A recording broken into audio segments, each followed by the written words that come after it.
অনেকক্ষণ অপেক্ষা করার পরে আমাদের বাসটা এবার ছাড়লো। আজকে আমাদের পুরীতে তৃতীয় দিন। এখন বাজে সকাল 8টা, আমাদের বাসটা এই ছাড়লো। এখন আমরা যাচ্ছি 3টে সাইট সিনের উদ্দেশ্যে। পুরীতে স্বর্গদ্বার ছাড়িয়ে কিছুটা গিয়েই বাহাতে পড়বে নন্দী ঘোষ অ্যান্ড ট্রাভেলস। এনাদের সঙ্গেই আমরা যাচ্ছি। এনাদের সার্ভিসের মধ্যে দিয়ে আমরা আজকে সাইট সিন ট্যুরটা পুরোটা শেষ করব। আজকের এই ট্যুর প্যাকেজের জন্য আমাদের মাথা পিছু 350 টাকা করে খরচ পড়েছে।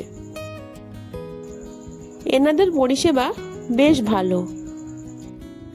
এনাদের ট্রাভেল এজেন্সির অফিস থেকে আমাদের গাড়ি করে বাস স্ট্যান্ড অবধি এনাদের নিজেদের ব্যবস্থায় এনারা আমাদের দায়িত্ব সহকারে নিয়ে এসে এখান থেকে আমাদের বাসের ব্যবস্থা করে দিয়েছে।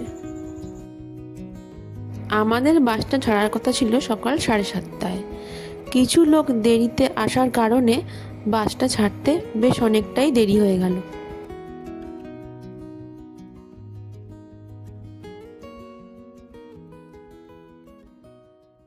এবার চলে এলাম চন্দ্রভাগা বিচে।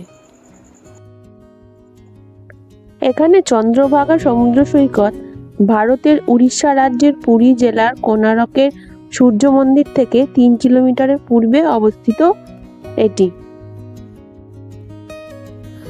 এই বিচে দেখার মতো নতুনত্ব কিছু নেই, শুধু একটা ছোট স্পট বা সাইট সিন। এখানেই আমরা ইডলি সাম্বারের সঙ্গে হালকা একটু ব্রেকফাস্টও করে নিয়েছিলাম।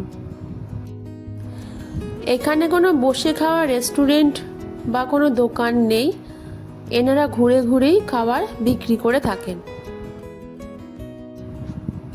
এখানে আমাদের বাসের গাইড টাইম দিয়েছিল 10 থেকে 15 মিনিট।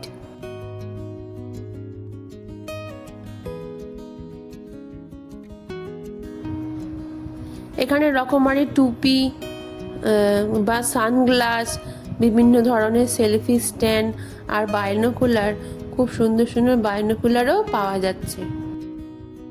এগুলো সাধারণত বিচের ধারে পাওয়াই যায়।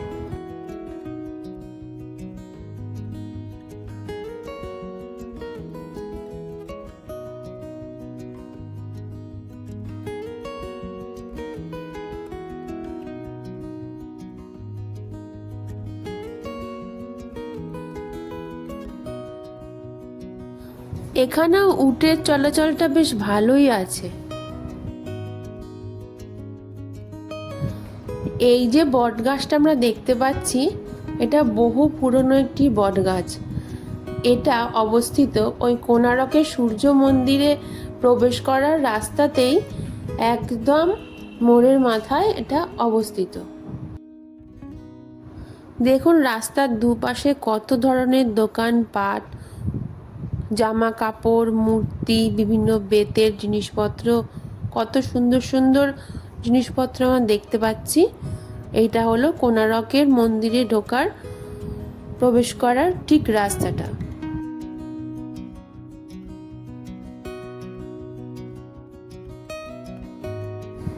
আমাদের গাইড দাদা আমাদের সামনেই আছেন এবং সব সময় আমাদের সঙ্গে সঙ্গেই উনি থাকছেন এবং মানুষটিও খুবই ভালো।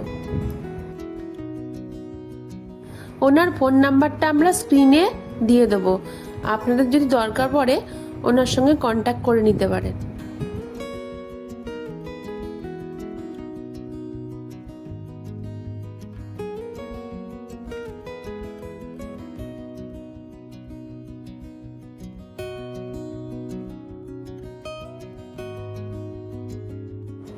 আমরা প্রবেশ করলাম কোণারকের সূর্য মন্দিরের গেটে। কোণারক হলো ভারতের উড়িষ্যা রাজ্যের পুরী জেলার একটি মাঝারি শহর। এটি রাজ্যের রাজধানী ভুবনেশ্বর থেকে 65 কিলোমিটার দূরে বঙ্গোপসাগরের উপকূলে অবস্থিত। এটি 13 দশকের সূর্য মন্দিরের স্থান।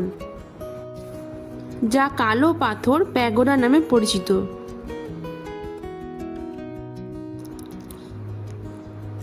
নরসিংহ দেবের রাজত্বকালে কালো গ্রানাইট দিয়ে নির্মিত হয়েছিল। মন্দিরটি একটি বিশ্ব ঐতিহ্যবাহী স্থান। মন্দিরটি এখন বেশিরভাগই ধ্বংসাবশেষ এবং ভাস্কর্যগুলো একটি সংগ্রহ করে সূর্য মন্দিরের জাদুঘরে রাখার ব্যবস্থা করা হয়েছে, যা ভারতীয় প্রত্নতাত্ত্বিক জরিপ দ্বারা পরিচিত।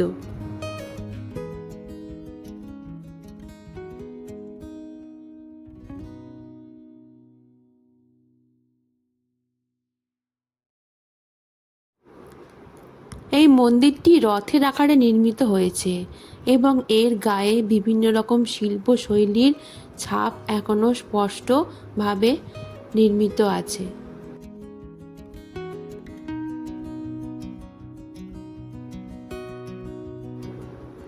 এটি বহু বছর পুরনো হওয়ার কারণে এর গায়ে কিছু কিছু ক্ষত এখনো তৈরি হয়েছে, যেগুলো কয়েক বছর অন্তর সেটাকে নির্মাণ করার কাজ করা হয়। বিভিন্ন রকম পশু পাখির মূর্তিও এখানে আছে, সেগুলো এখন কিছুটা ক্ষতবিক্ষত অবস্থাতেই রয়েছে। যখন নির্মাণ কার্য শুরু হয় তখন কিছুদিনের জন্য মন্দির বন্ধ থাকে।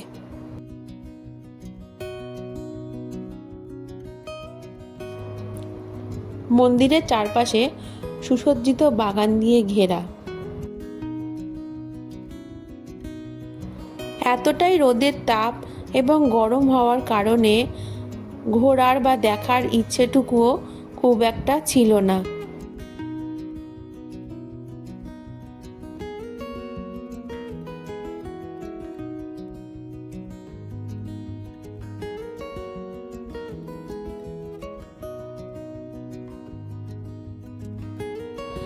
আমরা কোণারকের সূর্য মন্দির দেখার পরে আবার বাসে উঠে পড়লাম।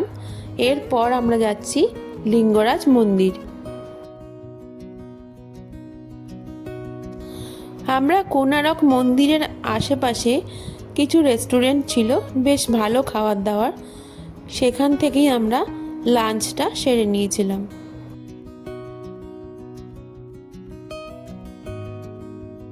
এবার যাব লিঙ্গরাজ মন্দির। লিঙ্গরাজ মন্দির ভুবনেশ্বরের সবথেকে বড় মন্দির। এর কেন্দ্রীয় মিনারটি 100 ফুট উঁচু। মন্দিরটি কলিঙ্গ স্থাপত্যকলা এবং মধ্যযুগীয় ভুবনেশ্বর স্থাপত্যশৈলীতে নির্মিত। মন্দিরটি দেউল শৈলীতে নির্মিত। এর 4টি ভাগ আছে, যেগুলি হচ্ছে বিমান, জগমোহন, নাট্যমন্দির এবং ভোজমণ্ডপ।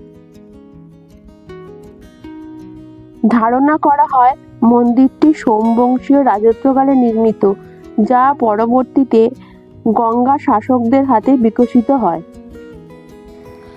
মন্দিরে ফোন বা ক্যামেরা অ্যালাউ না থাকার জন্য বাইরে থেকেই আমরা কিছুটা ছবি তুলে ধরার চেষ্টা করছি।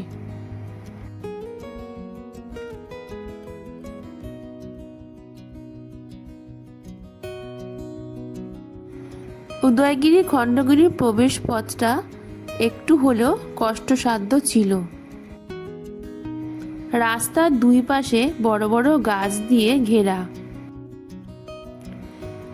এইখানকার সিঁড়িগুলো ছিল খুবই খাড়া এবং খুবই উঁচু উঁচু। শ্রাবণ মাস হওয়ার কারণে ভিড়টা একটু তুলনামূলকভাবে বেশিই ছিল। এবার যাব উদয়গিরি এবং খণ্ডগিরিতে। উদয়গিরি এবং খণ্ডগিরির কিছুটা প্রাকৃতিক এবং কিছুটা কৃত্রিমভাবে সৃষ্টি কতগুলো গুহা সমষ্টি, যার প্রত্নতাত্ত্বিক এবং ঐতিহাসিক ও ধার্মিক দিক থেকে বিশেষ গুরুত্ব রয়েছে। এই গুহাগুলি উদয়গিরি ও খণ্ডগিরি নামে পাশাপাশি অবস্থিত দুটি পাহাড়ের গায়ে সৃজিত, যাদেরকে হাতিগুম্পা শিলালিপিতে কুমারী পর্বত নামে চিহ্নিত করা হয়েছে। এই গুহাগুলি চমৎকারভাবে খনন করা হয়। এগুলি কলিঙ্গরাজ খারবেলের রাজত্বকালের সময় জৈন সাধুগণের আস্তানা হিসেবে ব্যবহৃত হয় বলে ধারণা করা হয়েছে। উদয়গিরি পাহাড়ের 18টি এবং খণ্ডগিরি পাহাড়ের 15টি গুহা রয়েছে।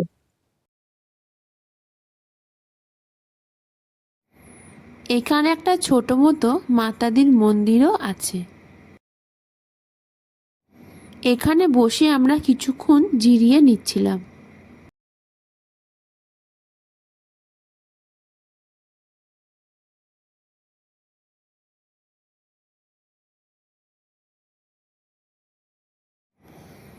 উদয়গিরি ও খণ্ডগিরির একটা সাইড পোর্শনে এই মন্দিরটি অবস্থিত।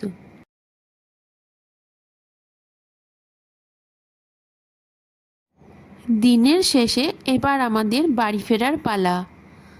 আমাদের এই সাইট সিন পর্বটি কেমন লাগলো প্লিজ কমেন্ট করে জানাবেন এবং ভালো লাগলে শেয়ার করে দেবেন। হোমমেকার পূজা চ্যানেলে আরও নতুন নতুন ভিডিও দেখার জন্য চ্যানেলটি সাবস্ক্রাইব করে দেবেন এবং পাশে থাকা বেল আইকনে প্রেস করে দেবেন নতুন নতুন ভিডিও দেখার জন্য।